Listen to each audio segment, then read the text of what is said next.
souhaiter un prompt rétablissement aux personnes malades et nos sincères sympathies aux familles des personnes décédées de la COVID-19.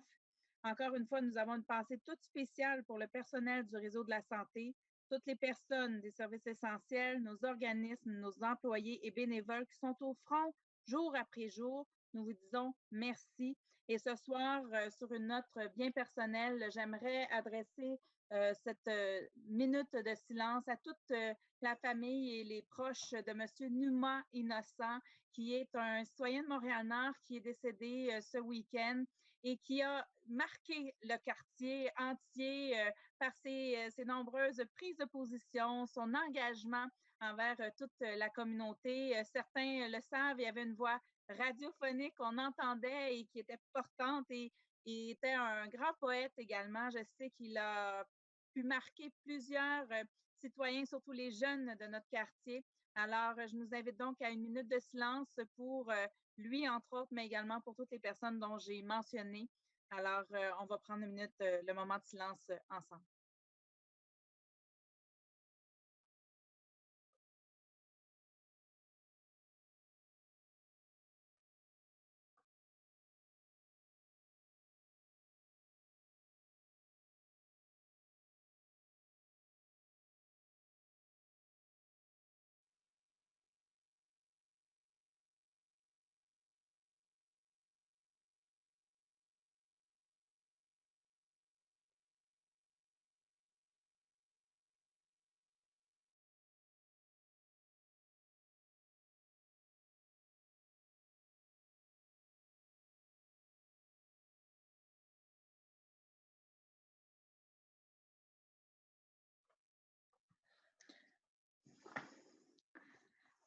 Alors, merci à tous. Je tiens également à débuter ce conseil en offrant nos plus sincères sympathies au père de M. Bussière, qui est notre chef de division des communications, qui est décédé subitement ce week-end également.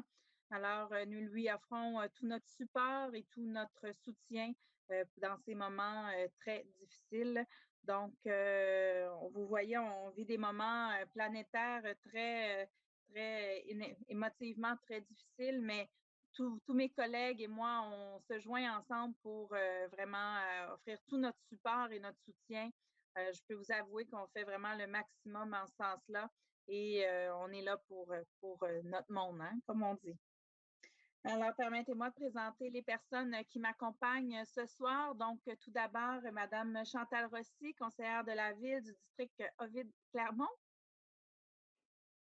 Madame Rossi, on ne vous entendait pas?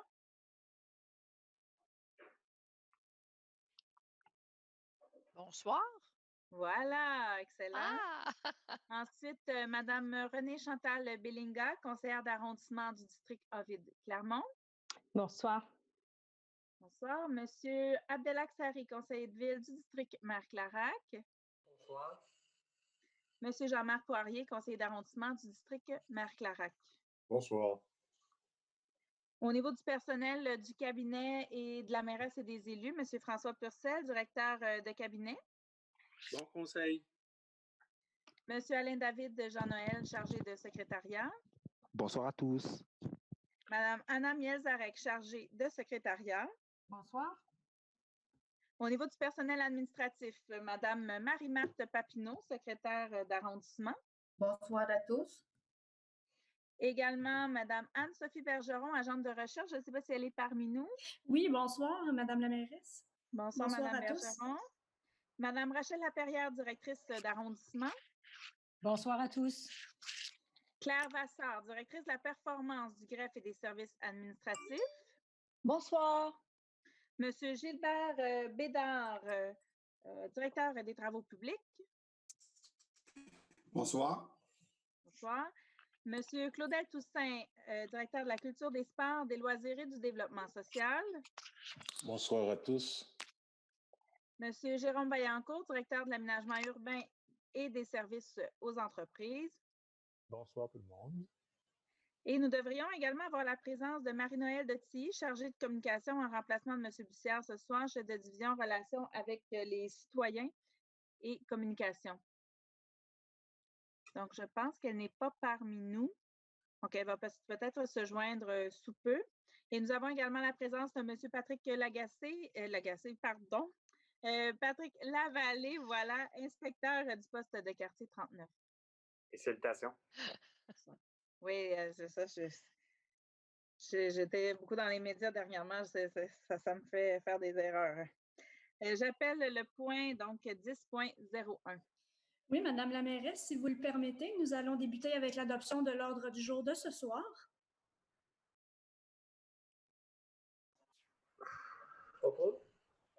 J'appuie. Alors, donc, c'est proposé par M. Sari, appuyé par Mme Rossi. Alors, donc, donnez-moi juste un instant. On va passer maintenant au mot de la mairesse et des élus. Juste me donner un instant, j'ai quelques éléments techniques là, pour m'installer. Alors, donc, lors de la dernière séance du conseil d'arrondissement, nous vous avons fait part des premières actions que nous avons posées pour soutenir les citoyennes et citoyens de notre arrondissement pendant cette crise de la COVID-19. Je voudrais poursuivre aujourd'hui en vous confirmant que toutes les ressources de l'arrondissement, que ce soit les élus, les directeurs, les employés, les organismes, les institutions, les entreprises, les bénévoles, bref, tout le monde est mobilisé depuis le jour 1 dans le but de prévenir la propagation de la maladie et de couvrir les différents enjeux liés à la pandémie. Si nos premières actions ont été tournées vers l'aide alimentaire et vers les services essentiels que sont l'eau, la voirie et les collectes, nous avons ensuite entrepris une série d'actions avec tous nos partenaires du milieu pour maximiser le bien-être de nos citoyennes et citoyens et pour assurer la poursuite de nos opérations.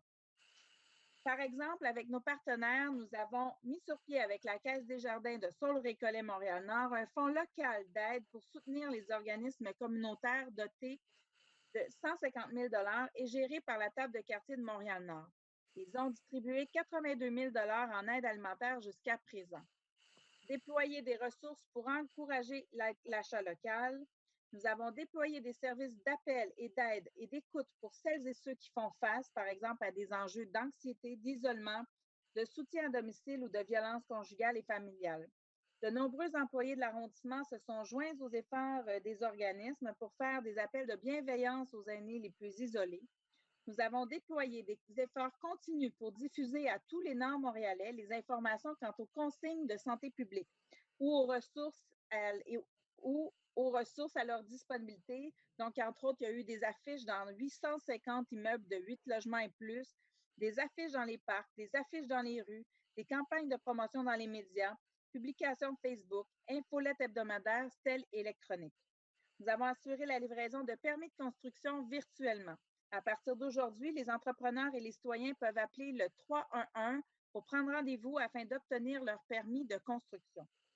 Nous avons communiqué avec les propriétaires d'immeubles locatifs et les concierges afin de les sensibiliser aux enjeux de promiscuité dans un contexte de pandémie et leur rappeler les mesures sanitaires d'hygiène et de distanciation. Nous avons mis en place des corridors sanitaires dans le secteur nord-est de l'arrondissement et nous sommes à la préparation de la mise en place de corridors sanitaires sur les rues commerciales locales et les rues des écoles. Mais cette crise, vous l'avez vu dans les médias, frappe notre arrondissement de plein fouet.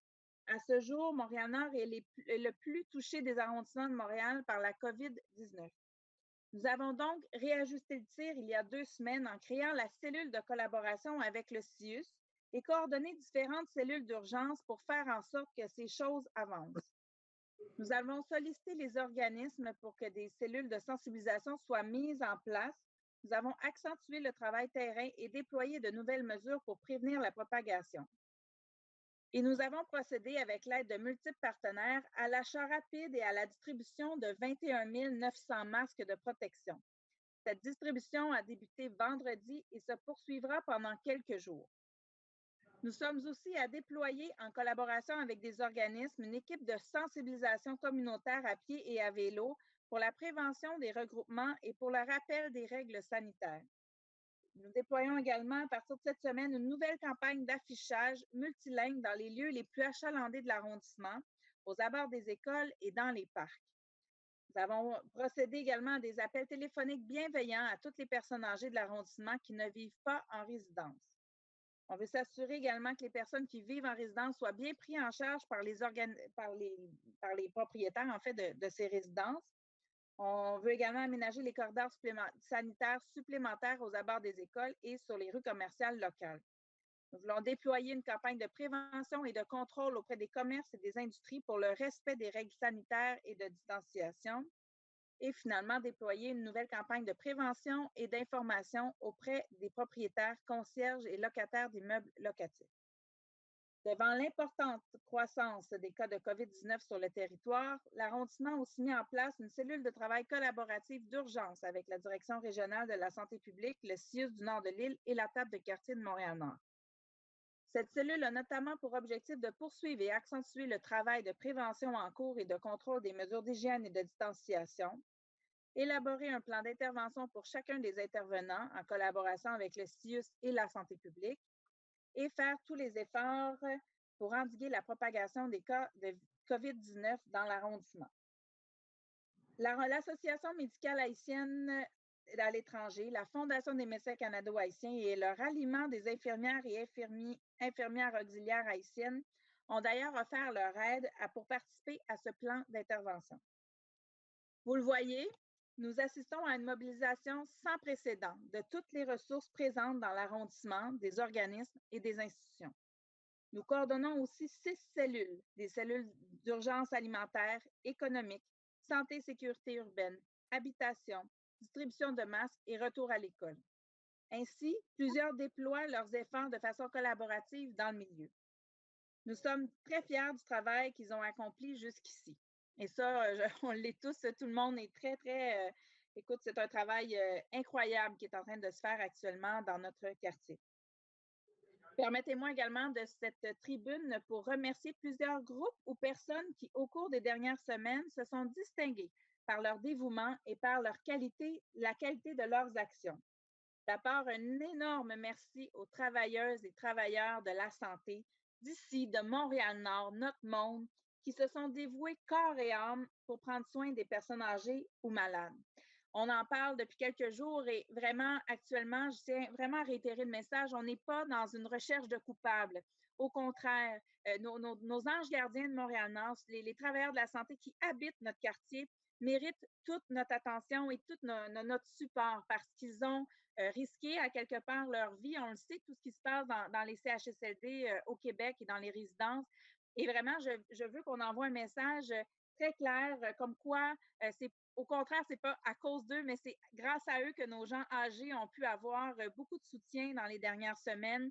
Et tout Montréal-Nord est derrière vous. On est là et puis on a vraiment hâte que vous puissiez être sur pied pour pouvoir retourner au front parce que tout le Québec a besoin de vous et nos aînés à Montréal-Nord également. Alors, on est de tout cœur avec vous et également avec votre famille et on veut vraiment s'assurer que vous puissiez avoir accès à tout ce dont vous avez besoin et surtout, n'hésitez pas, on est là pour vous. Deuxièmement, je veux faire un énorme merci aux organismes du milieu qui mettent toutes leurs ressources au service de nos citoyens.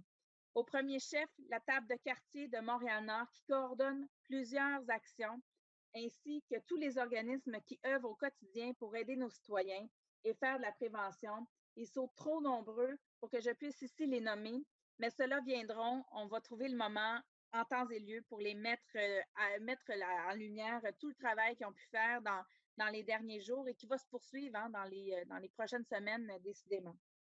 Troisièmement, j'aimerais féliciter les directions d'école du territoire. Plusieurs équipes écoles ont abattu un travail formidable pour soutenir les familles d'ici. Je pense notamment à l'école Sainte-Colette qui a amassé pas moins de 23 000 $ pour nourrir plus de 50 familles dans le besoin. Alors, merci infiniment pour votre travail. Également, je tiens à remercier tous nos employés. Vous savez, actuellement, les heures de bureau habituelles, là, ça n'existe plus en période de crise.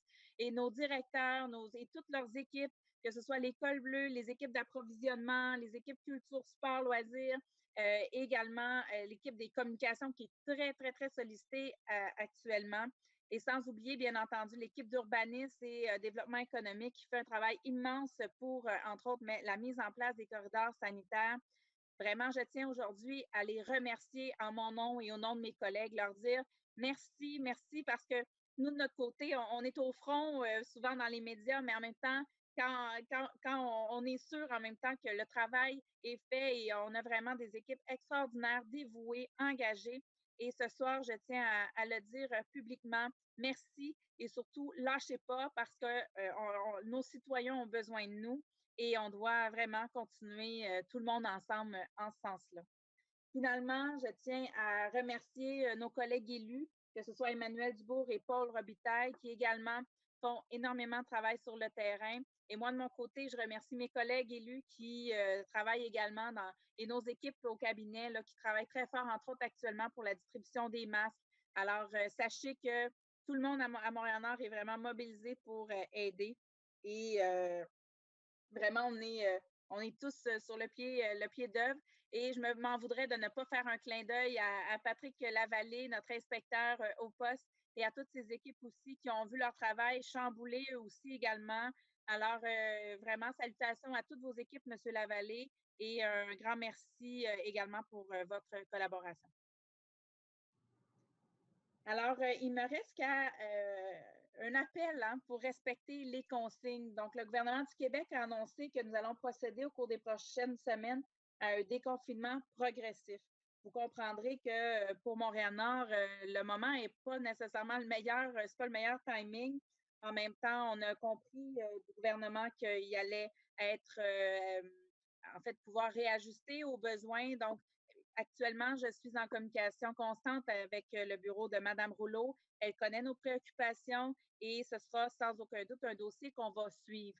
Mais au-delà de ça, il faut se rappeler les consignes de la santé publique parce que déconfinement ou pas, on doit vraiment mettre les bouchées doubles pour s'assurer d'aplatir la courbe de la pandémie. Alors donc, de respecter le 2 mètres de distanciation, également de se laver les mains au moins 20 secondes et ensuite d'éviter les rassemblements. Alors, ça, c'est les 3 éléments importants. De notre côté, on rajoute également d'avoir un couvre-visage ou un masque. On en a plusieurs qui seront à distribuer. C'est un outil supplémentaire, mais il ne faut surtout pas oublier que le masque se met d'une certaine façon. Il faut vraiment être prudent pour les enlever sur les côtés. Il y a des tutoriels qui sont actuellement en circulation. L'arrondissement en a fait la promotion dernièrement.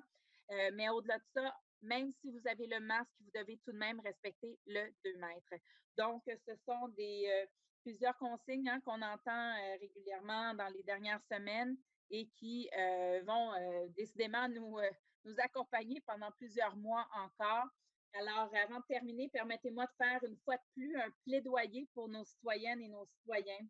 À Montréal-Nord, les déterminants de la santé publique sont au rouge depuis longtemps. Aucune clinique dans le Nord-Est, aucune piscine publique, aucun centre sportif, le taux d'espace vert le plus bas de l'agglomération de Montréal. Avec plusieurs autres, nous demandons depuis plusieurs années que des gestes concrets et structurants soient posés pour agir sur ces déterminants de la santé. Depuis que je suis mairesse de l'arrondissement, nous avons acheté plusieurs petits espaces pour les transformer en petites places publiques ou en espaces verts.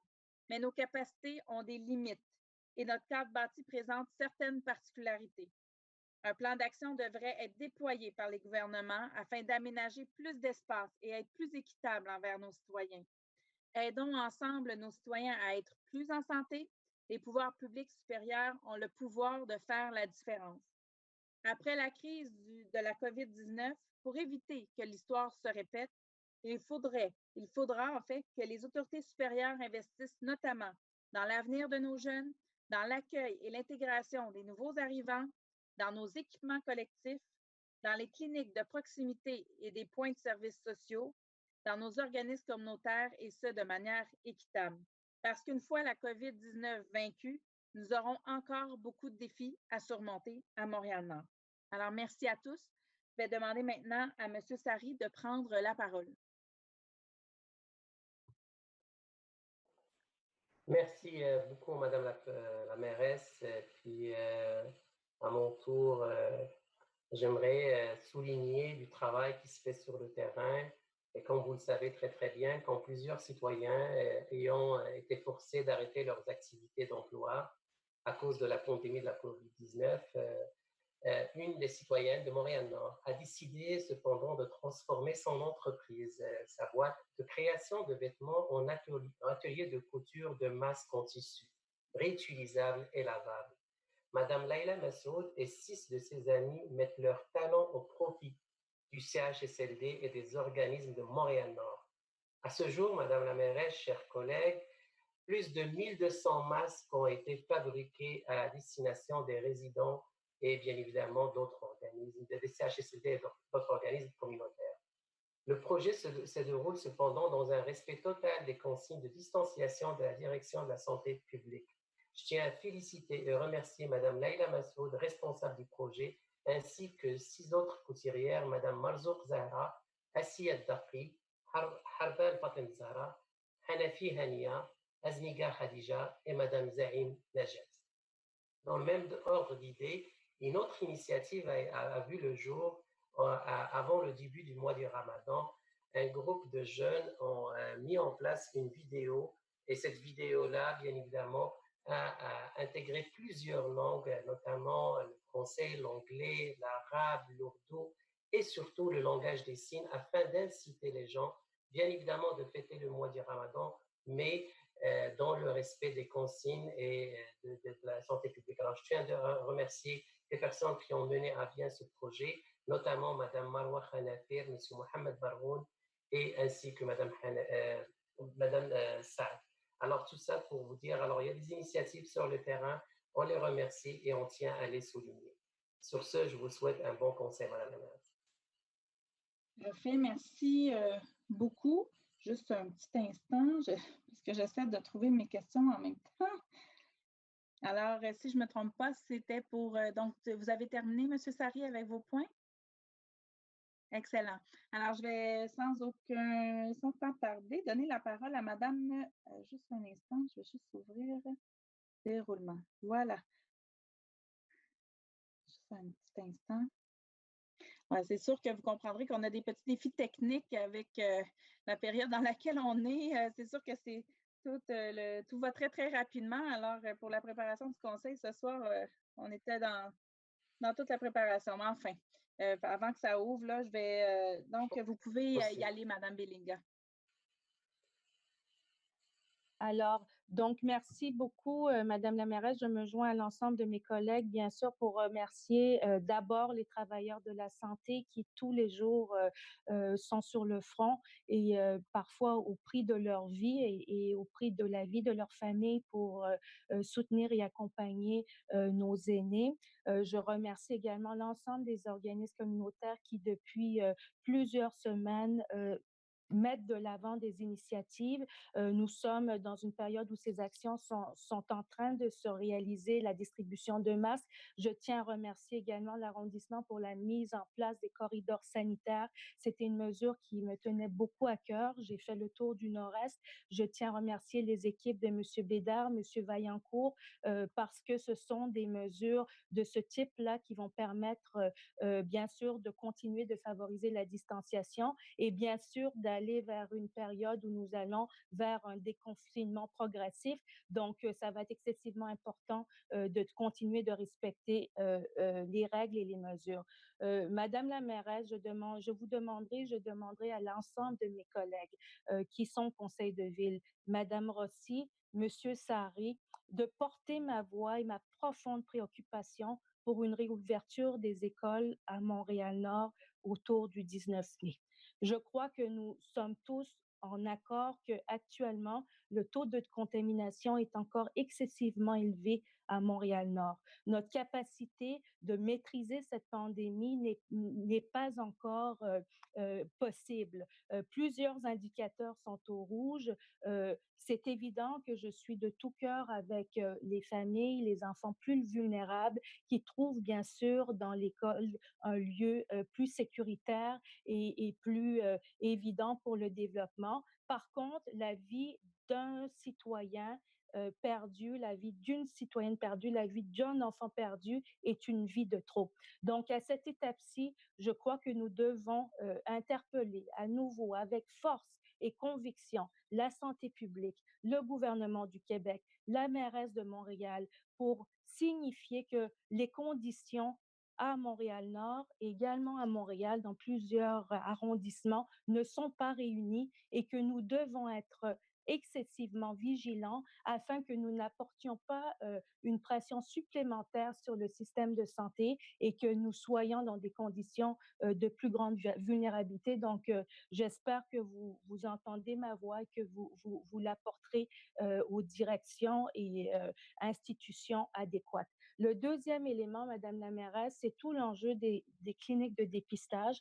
Nous savons que dans les derniers jours, plusieurs informations ont été diffusées par rapport aux cliniques de dépistage. J'aimerais, si c'était possible, avoir une meilleure mise à jour de ces cliniques. Je sais qu'il y a une clinique à Rivière-des-Prairies qui est vraiment réservée au niveau plus des travailleurs de la santé ou sur rendez-vous. Et j'ai cru comprendre qu'il y avait également dans les prochains jours la possibilité d'avoir une clinique temporaire au CLSC de Montréal-Nord. Donc, ces informations-là se partagent, les citoyens se questionnent. Donc, c'est une question que je pose. Est-ce que nous pourrions avoir des précisions sur ces cliniques-là?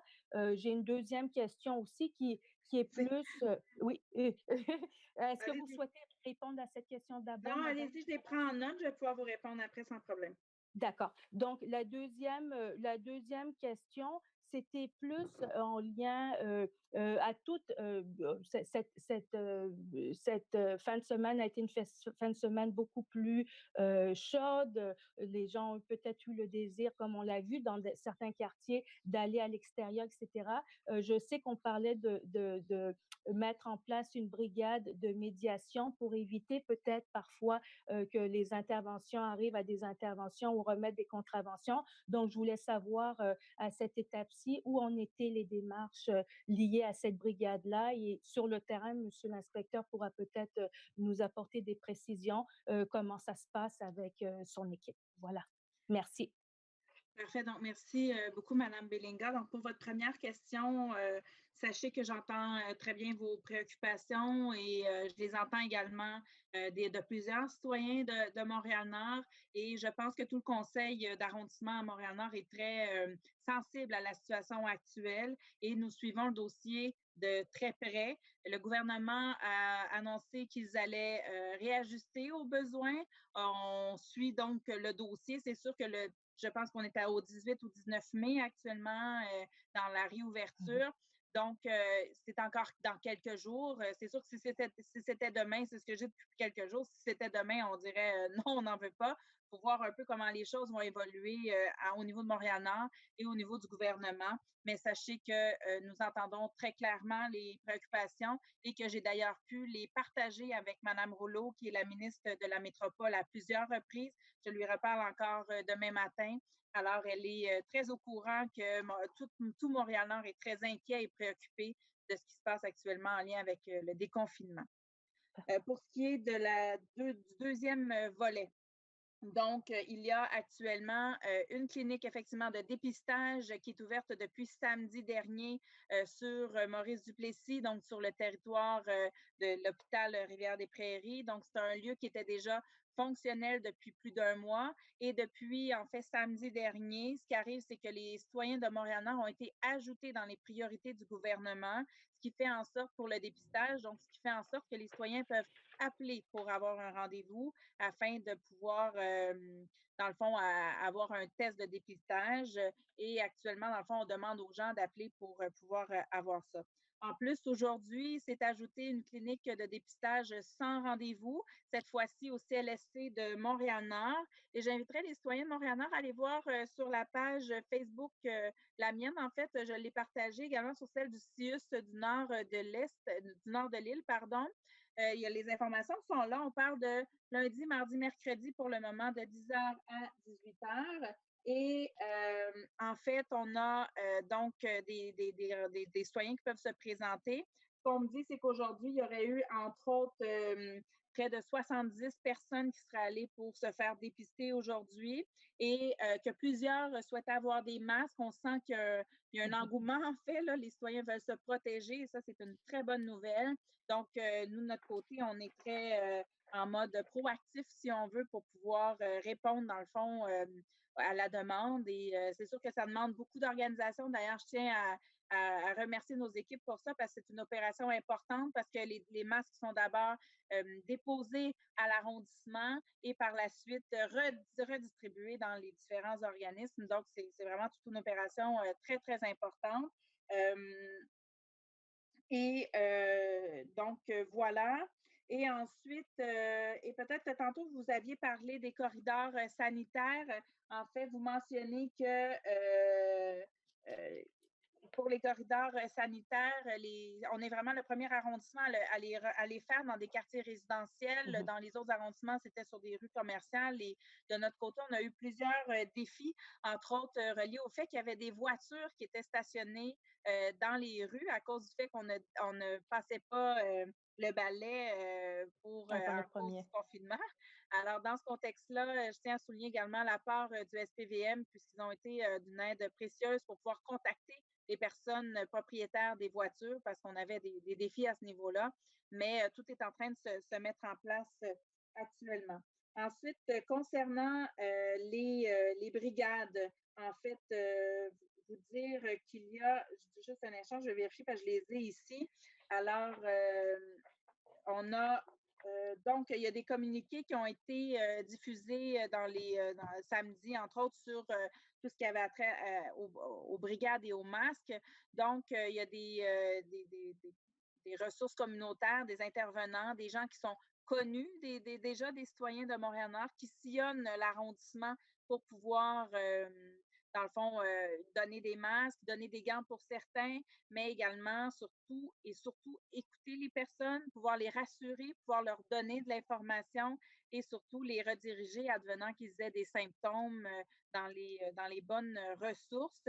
Donc, voilà, on a eu également, il y a un soutien financier de la Ville de Montréal qui a été donné de 10 000 entre autres, pour le soutien d'une brigade, celle de Woodstock.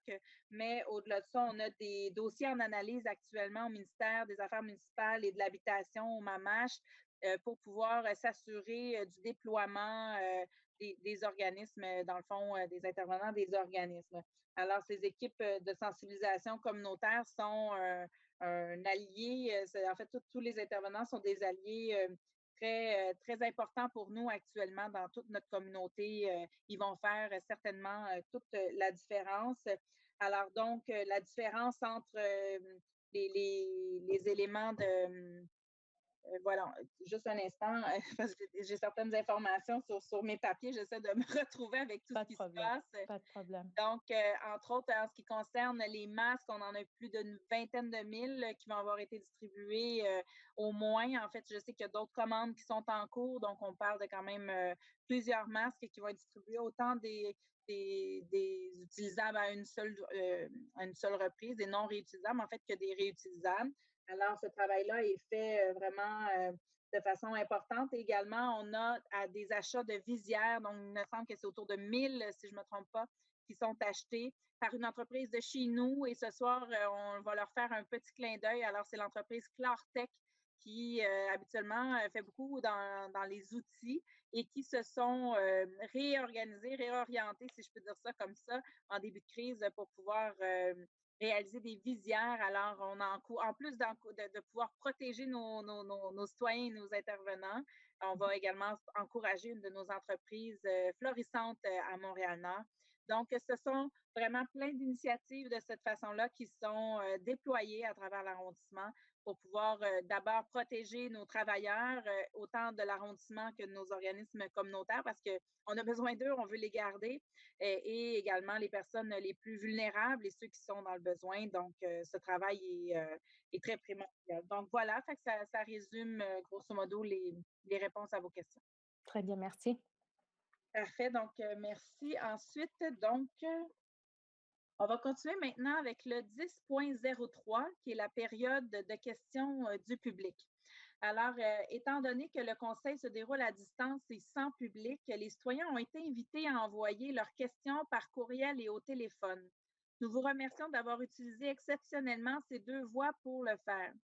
Je tiens à rappeler que les règles restent les mêmes et que la durée de la période de questions est de 30 minutes, qu'elle peut être allongée par bloc de 15 minutes. Et là, on a reçu 1, 2, 3.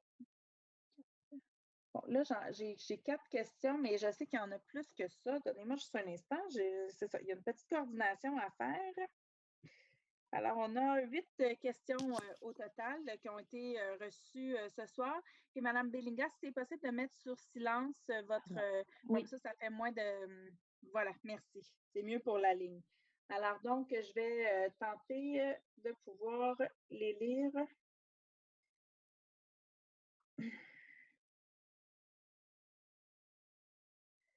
Alors, donc, la première question de Monsieur Jean-François Gagné était une question pour le Conseil ce soir. Donc, considérant la pandémie actuelle, le peu de parcs disponibles à Montréal-Nord et le besoin de la population de sortir dehors, voici quelques propositions d'aménagement qui favoriseraient la distanciation physique nécessaire. Quand sera-t-il possible de les mettre en branle? Alors, tout d'abord, il parle de laisser les gens utiliser les cours d'école durant l'été, de transformer 20 des rues en lieux de jeu pour les enfants, d'installer des brumisateurs et de transformer le boulevard Gouin en sens unique pour laisser plus de place aux personnes âgées qui veulent marcher, aux familles qui veulent faire de la bicyclette sans risquer de se faire renverser par les voitures.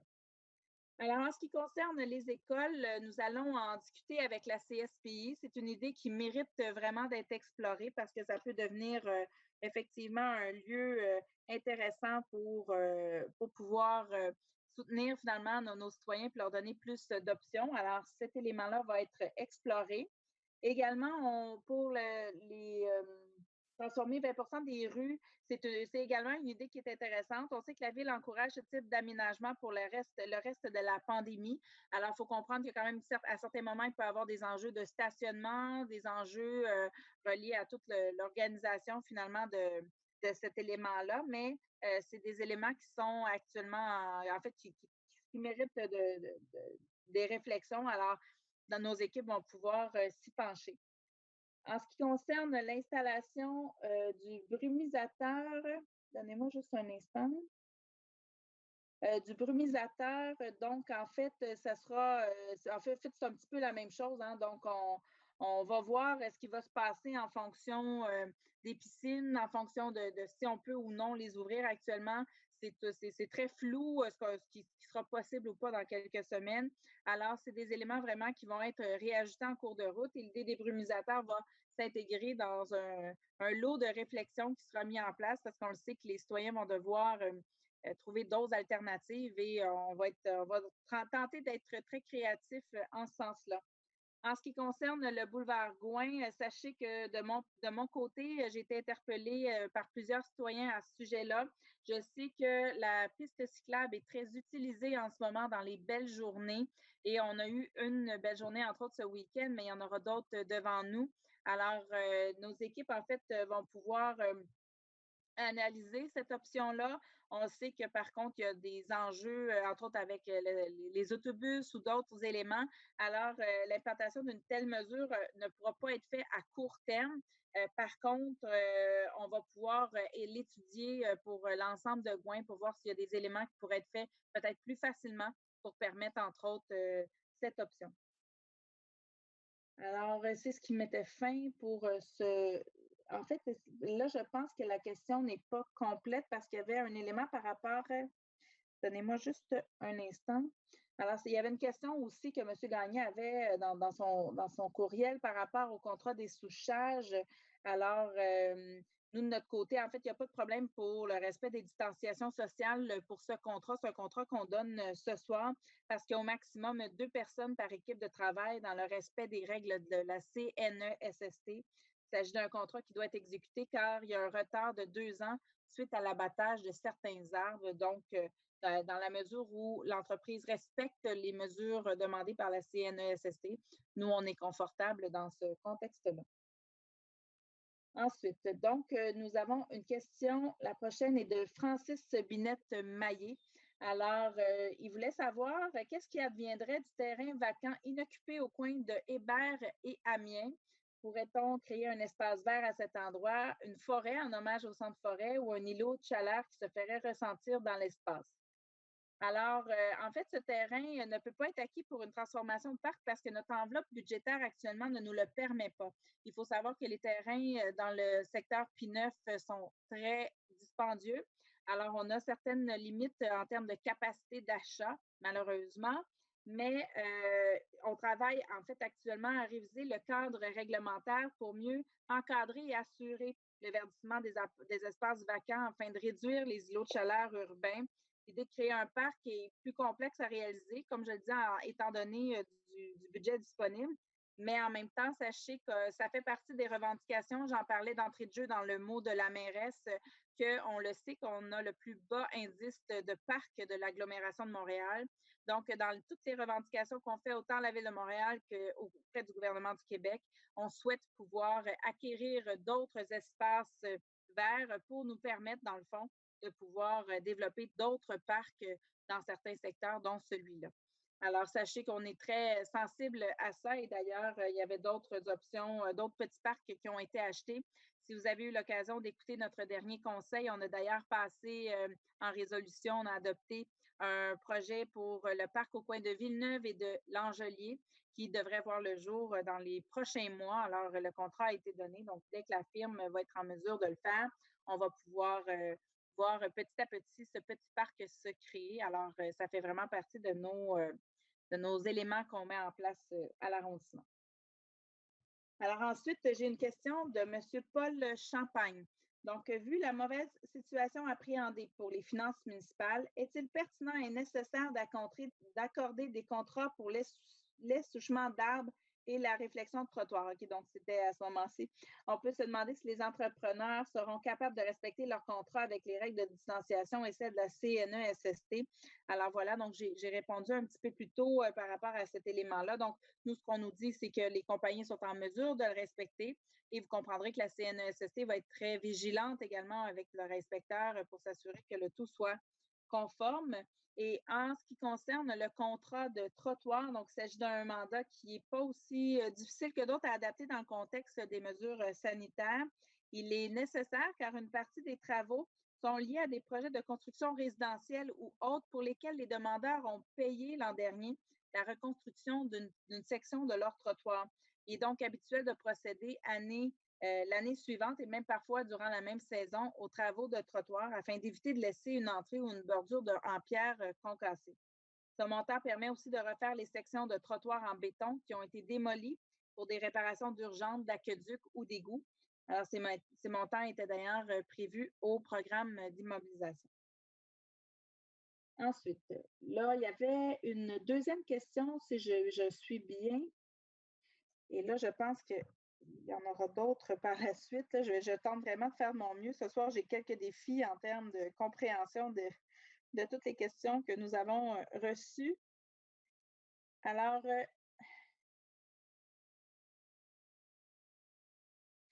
donc, voilà. Donc, l'annulation, là, je n'arrive pas à comprendre si ça vient de... Bon, écoutez, je vais y aller tout de suite. Donc, il y avait l'annulation d'événements culturels et sportifs apporte quelques économies, mais après le 2 juillet, qu'est-il prévu, par exemple, pour les prestations musicales dans les parcs Gouin et Eusèbe-Ménard et autres rassemblements? Alors, à l'instar des autres arrondissements de Montréal, les événements culturels sont annulés jusqu'au 2 juillet. Nous attendons les directives de la santé publique pour convenir de l'offre d'activités culturelles et sportives dans notre arrondissement. Les spectacles au Parc Gouin et aux Ménard sont aussi visés par cette règle. La population et nos partenaires en seront informés par l'entremise de nos canaux habituels de communication, que ce soit la page Facebook, le site Internet, la page 7 du Guide de Montréal-Nord et le conseil d'arrondissement aussi. Alors donc, on attend avec beaucoup d'impatience les consignes et vous comprendrez, M. Champagne, en fait, que je pense que tout le monde souhaiterait pouvoir voir ces activités se réaliser. En même temps, on veut être réaliste aussi et on veut surtout suivre les consignes de la santé publique parce que, comme on le dit un peu plus tôt, toutes les vies de nos citoyens sont importantes. Alors, on est vraiment en attente à ce niveau-là. Ensuite, je vais regrouper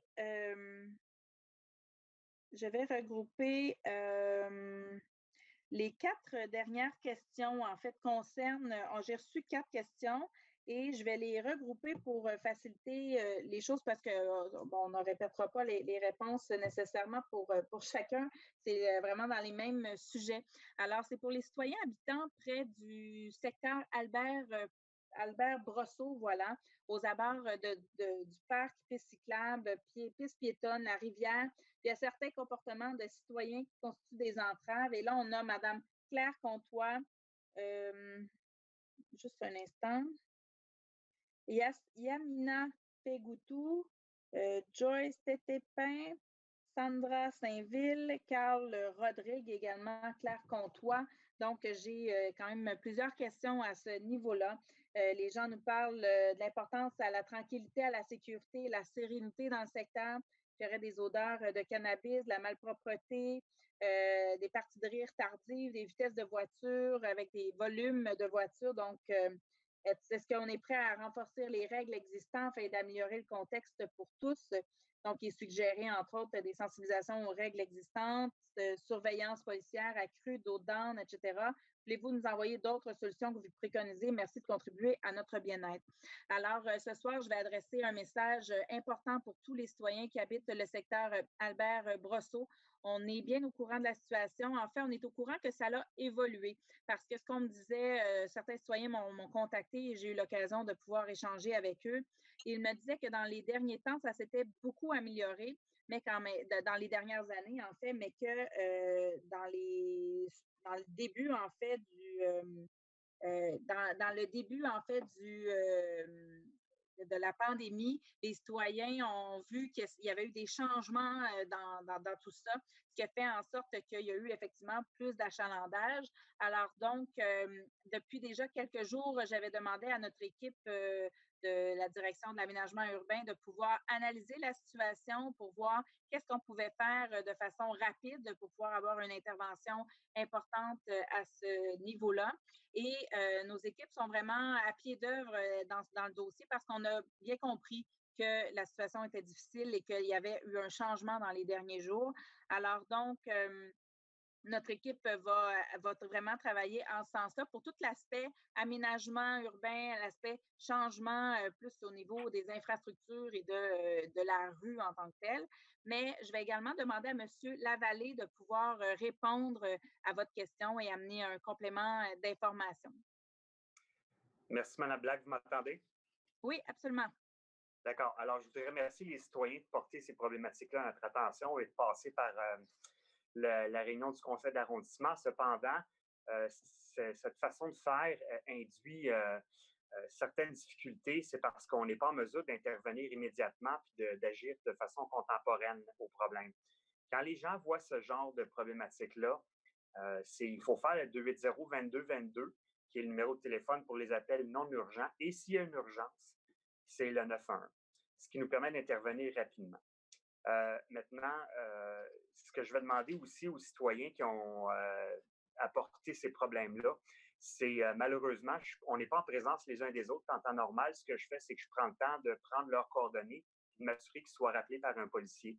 Et comme on n'est pas physiquement en présence les uns avec les autres, je vais leur demander d'aller sur le site du SPVM à www.spvm.qc.ca et de naviguer. Et il y a moyen d'aller chercher assez facilement une façon de joindre le PDQ 39 pour expliquer les situations. Puis cette information-là, après ça, elle nous est transmise. On va communiquer avec les plaignants, mais c'est important que les plaignants laissent leurs coordonnées complètes. Adresse, numéro de téléphone, nom et prénom pour qu'on puisse les rejoindre. Ça va nous faire plaisir de le faire. Parfait. Bien, en fait, M. Lavallée, je vous propose qu'on pourra vous les transmettre également. Nous, on les a avec nous. Alors, on pourra faire des communications en ce sens ensemble pour pouvoir s'assurer que les gens puissent avoir un retour suite à ce conseil de ce soir. Et donc, en même temps, je pense qu'il faut vraiment que vous compreniez tous les citoyens qui habitent dans le secteur qu'on est fortement volontaire pour pouvoir induire un changement dans les prochains jours, prochaines semaines, en bref, le plus rapidement possible pour pouvoir vous amener une certaine quiétude dans votre secteur. Alors, merci beaucoup, M. Lavallée, pour votre complément d'information. Alors, si j'ai bien suivi, et je demanderai peut-être à quelqu'un de mon équipe de me confirmer que j'ai terminé la liste de questions. Oui, c'est terminé, Madame la mairesse. Parfait. Excellent. Merci beaucoup. Alors donc, c'est ce qui met fin à la période de questions de ce soir. Alors donc, sans plus tarder, on va se diriger vers notre séance ordinaire du Conseil. Donc, je vais sans plus tarder appeler le point 10.04. Le point 10.04, adopter le procès-verbal de la séance ordinaire du Conseil d'arrondissement qui s'est tenue le 6 avril 2020 à 19h. Propose. J'appuie. Oh là là, excusez-moi. Là, en fait, il fallait que j'en appelle 3 en même temps. Je n'ai pas arrangé ma feuille. Je vais continuer, Madame Black. Allez-y, allez-y. 10.05, déposer aux archives le procès-verbal de la réunion du Comité consultatif d'urbanisme qui s'est tenue le 7 avril 2020. Le point 10.06, déposer aux archives le procès-verbal du Comité consultatif sur la mobilité qui a siégé le 8 avril 2020. Propose. J'appuie. Alors, les points 10.04 à 10.06 sont proposés par M. Sarry et appuyés par M. Poirier. Je vais maintenant appeler le 20.01 à 20.02. 20.01, adjugé à Construction Larotech Inc., plus bas soumissionnaire conforme pour un montant de 459 448,72 $, taxes incluses, un contrat pour des travaux de reconstruction de trottoirs, d'entrée charretière et de bordure pour diverses rues de l'arrondissement. On vous demande d'autoriser une dépense de 45 944,87 $, taxes incluses pour les contingences, et un montant de 118 930 $, taxes incluses pour les incidences, pour une dépense totale de 624 323,59 $. Point 20.02, accorder une contribution financière de 31 113 $ à la table de quartier de Montréal-Nord pour l'année 2020, conformément au cadre de référence de l'initiative montréalaise de soutien au développement social local, et on vous demande d'approuver le projet de convention à intervenir. Je propose. J'appuie. Alors, c'est proposé par Mme Rossi, appuyé par M. Poirier. Je vais maintenant appeler le 20.03 à 20.04. 20.03, accorder une contribution financière de 24 983 $ à Sauverdi pour la plantation de 400 arbres sur des terrains privés afin de contribuer à augmenter l'indice canopé. Et on vous demande d'approuver un projet de convention à intervenir. Le point 20.04, entériner une contribution financière de 500 $ à nos jeunes à cœur à l'occasion de la 4e édition de la clinique d'entraîneurs de football tenue les 21 et 22 mars 2020 à l'école secondaire Henri Bourassa, et c'est à même le budget discrétionnaire des élus. Je propose. J'appuie. Alors, donc, c'est proposé par Mme Rossi, appuyé par Mme Bellinga. Vous voyez toujours des dossiers qui datent du début de la pandémie. Il faut comprendre que les organisations avaient déjà avancé grandement la réalisation de ces activités-là. Donc, les élus, on a décidé de les soutenir tout de même parce que les dépenses avaient déjà été engendrées. Il y en aura encore quelques-uns comme ça. Et on veut vraiment être en soutien et que nos organismes n'aient pas à assumer les coûts de cette pandémie, du moins pour les activités qui étaient déjà en route. Alors, donc, j'appelle le point 30.01 à 30.02. 30.01, approuver et déposer les rapports mensuels au 31 mars 2020. 30.02, approuver et déposer les rapports sur l'exercice du pouvoir délégué au 31 mars 2020. J'appuie. Alors, donc, c'est proposé par M. Sarry, appuyé par M. Poirier. J'appelle maintenant le 30.03 à 30.04. 30.03, autoriser une dépense de 500 $ auprès de la Fondation de l'hôpital Marie-Claret pour l'achat d'une publicité et d'un billet pour le cocktail bénéfice annuel de l'organisme. C'est tenu le 20 avril 2020. C'est à même le budget de représentation des élus. Le point 30.04, autoriser une dépense de 300 $ auprès des cadets de l'Aviation royale du Canada, l'escadron 801 de Montréal-Nord, pour l'achat d'un espace publicitaire dans le journal de fin d'année qui sera distribué lors du cérémonial de fin d'année qui est prévu le 23 mai 2020. C'est à même le budget de représentation des élus. Je propose. J'appuie. C'est proposé par M. Poirier, appuyé par Mme Rossi. On comprendra que l'activité risque de ne pas avoir lieu, mais pour bien les connaître, je pense que leur journal sera tout de même réalisé parce qu'à l'intérieur de ce journal, il y a beaucoup un bilan en fait de toute l'année. Alors, on leur envoie toutes nos salutations parce que habituellement, on va toujours à leur parade à chaque fin d'année. Alors, on a une pensée particulière pour eux en ce moment. J'appellerai maintenant, juste un instant, le point 4001 et 4002. 40.01, adopter le règlement RGCA 05-10-0006-13, modifiant le règlement intérieur du conseil d'arrondissement sur la délégation de pouvoir. C'est concernant principalement la circulation et le stationnement. 40.02, déposer le procès-verbal de la séance de consultation écrite et adopter le règlement RGCA 13-10-0007-6, modifiant le règlement RGCA 13-10-0007 qui est relatif aux usages conditionnels. C'est afin de modifier diverses dispositions en lien avec les usages de la classe publique de classe B, culte. Je propose. J'appuie. Donc, c'est proposé par Mme Rossier, puis par M. Sari. On passe maintenant au 4003 et 4004. 4003, déposer le procès-verbal de la séance de consultation écrite et adopter le règlement RR 1562.054, modifiant le règlement de zonage refondu 1562 afin de modifier diverses dispositions en lien avec les usages lieux de culte et centres communautaires, et c'est pour l'ensemble du territoire de l'arrondissement. Le point 40.04, déposer le procès-verbal de la séance de consultation écrite et adopter la résolution PP 044. C'est afin de permettre la démolition de sections et l'agrandissement de l'école de la fraternité située au 11 241 avenue Drapeau. C'est en vertu de notre règlement sur les projets particuliers de construction, de modification ou d'occupation d'un immeuble. Propose. J'appuie. Je déclare intérêt au point 4003. Excellent. Donc, M. Sari propose, Mme Belinga appuie et M. Poirier déclare intérêt au 4003. J'appelle maintenant le 4005 à 4006.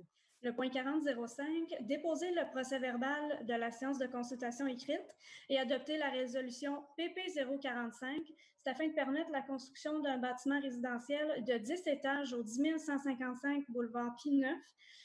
Et le tout est en vertu de notre règlement relatif aux projets particuliers de construction, de modification ou d'occupation d'un immeuble.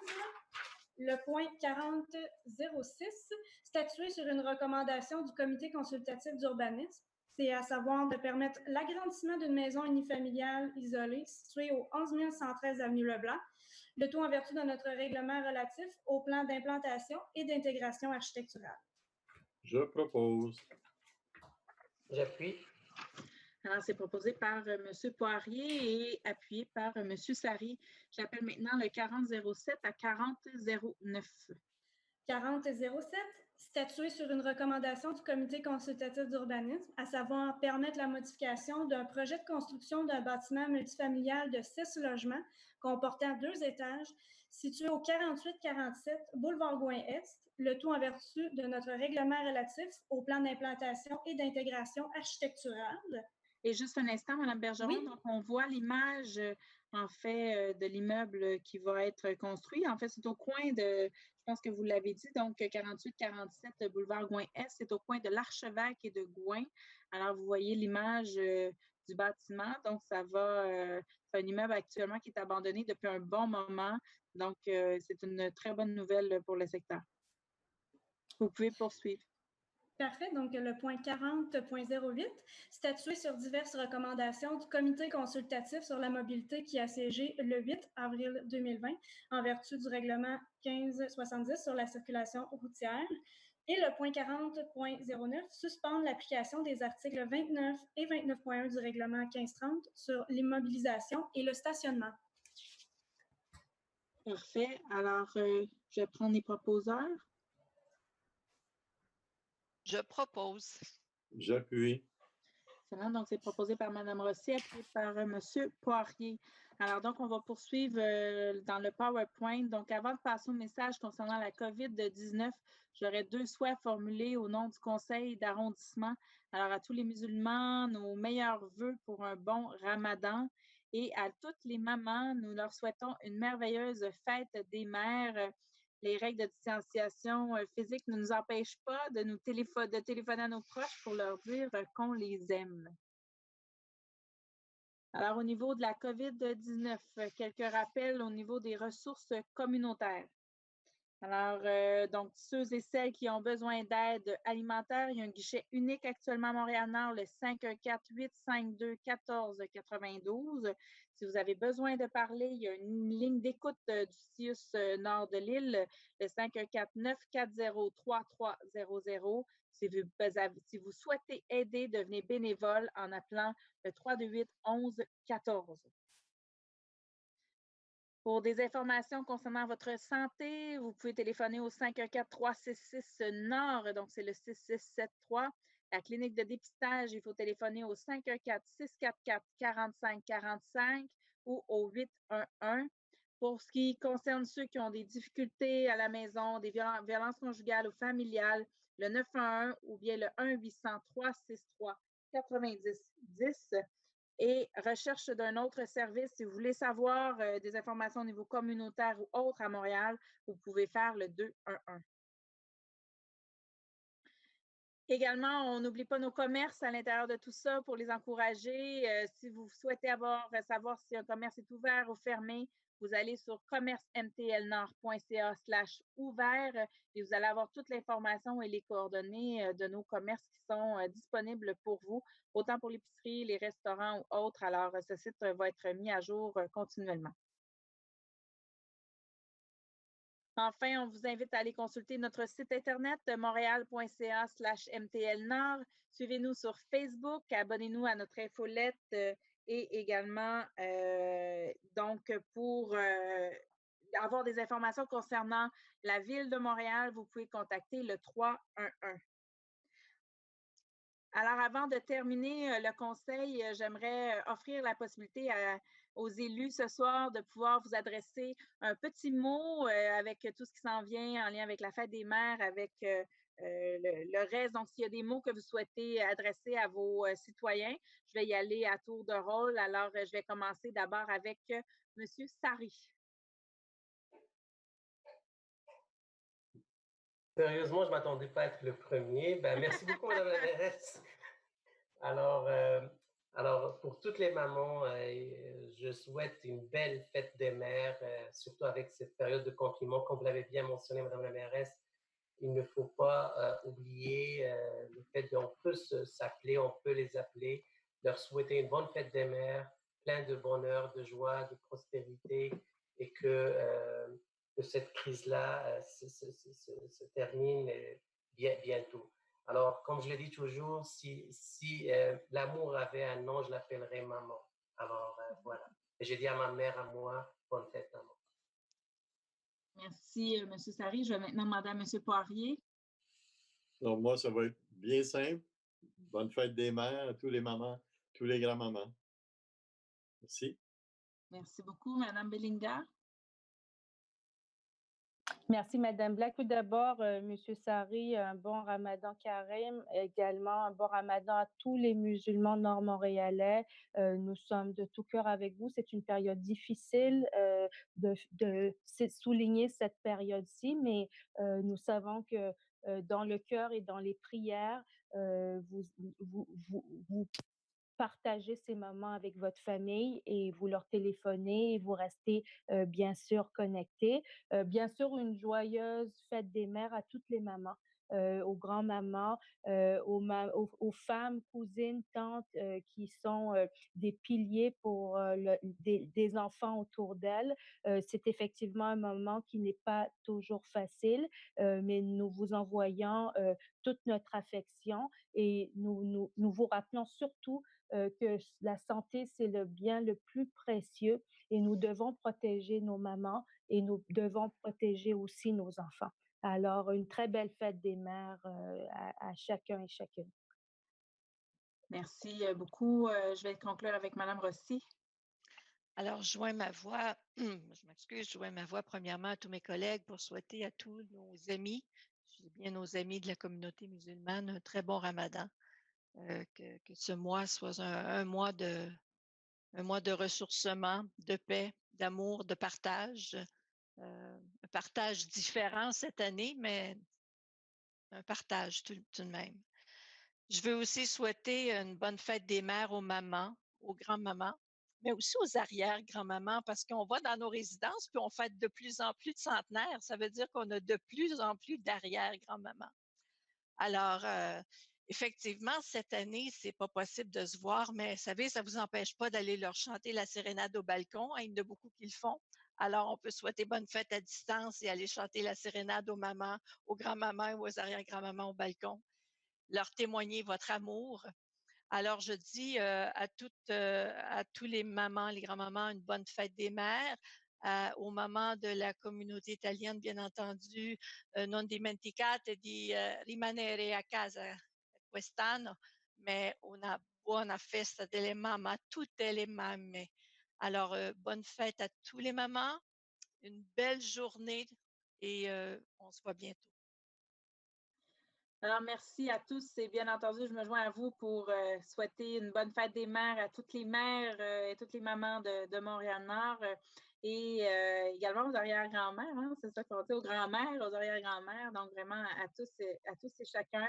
Et en conclusion de ce conseil, je tiens à remercier sincèrement toutes les personnes qui ont contribué pour la réalisation de ce conseil ce soir, parce qu'en plus d'être à distance, on était tous très chargés et même surchargés ces dernières heures pour arriver à la réalisation de ce conseil. Et décidément, puis surtout que ce soir, en plus, on est sur une nouvelle plateforme qui est Zoom. Donc, on a transformé pour que ce soit beaucoup plus convivial pour tous et chacun. Alors, vraiment, nos équipes, ça démontre grandement qu'on est une organisation très agile et qui est capable de s'ajuster en cours de route. Et puis, vraiment, chapeau à tout le monde. Je salue la directrice d'arrondissement, Mme Laperrière, et ses équipes qui sont vraiment à pied d'œuvre jour et nuit pour s'assurer que tout l'arrondissement, en fait, continue de pouvoir fonctionner correctement. Et on essaie vraiment le mieux possible de pouvoir répondre à toutes vos demandes. Alors, vraiment, je nous dis, soyons solidaires, serrons-nous les coudes et puis on va passer à travers et tout ça va, comme on dit, ça va aller. On va finir par passer à travers cet épisode.